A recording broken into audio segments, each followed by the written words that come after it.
Un pays, c'est quoi? D'abord, un peu d'histoire et revenons au temps de la Révolution française. C'est à cette période que sont nées les communes. Elles sont un peu moins de 35 000. Les communes se regroupent en intercommunalités. On en compte aujourd'hui environ 1250. Les intercommunalités sont des espaces structurels de mise en œuvre des compétences répondant aux besoins primaires des habitants. À l'échelle de plusieurs intercommunalités, en moyenne 3, on trouve les pays.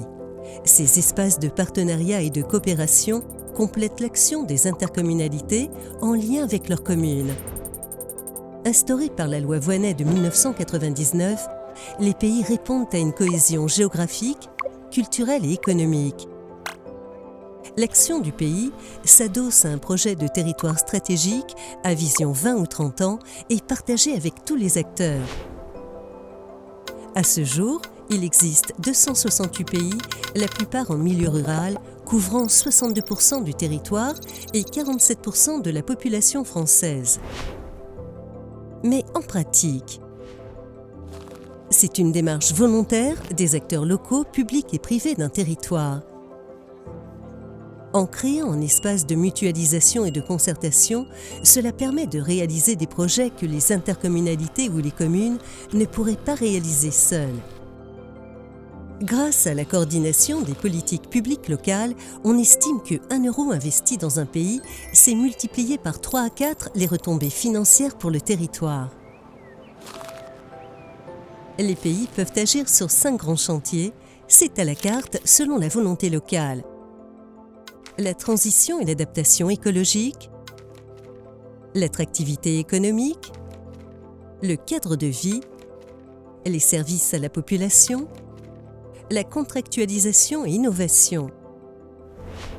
Toutes ces missions ont pour objectif de contribuer au bonheur local de ses habitants, leur bien-être et bien vivre sur leur territoire. Y travailler, se nourrir, se soigner, se loger, se déplacer, s'instruire et se divertir. La gouvernance d'un pays s'appuie sur 3 organes. Son comité syndical, qui est l'instance décisionnaire, avec à sa tête une ou un président, et 2 instances consultatives, la conférence des maires et le conseil de développement. Pour mettre en œuvre les actions du pays, l'équipe élue est accompagnée par une ingénierie publique spécifique. On l'appelle l'ingénierie du développement local et des transitions. Donc, un pays, c'est une démarche, un état d'esprit dans la manière de piloter les défis locaux. Une entité souple et adaptable qui optimise les politiques publiques aux côtés des intercommunalités et des communes. Un réseau d'acteurs qui agit pour, avec et par le territoire. Une équipe élue et technique, agile et stratège.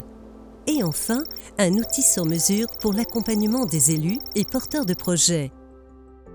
En somme, un pays, c'est agir ensemble pour aller plus loin.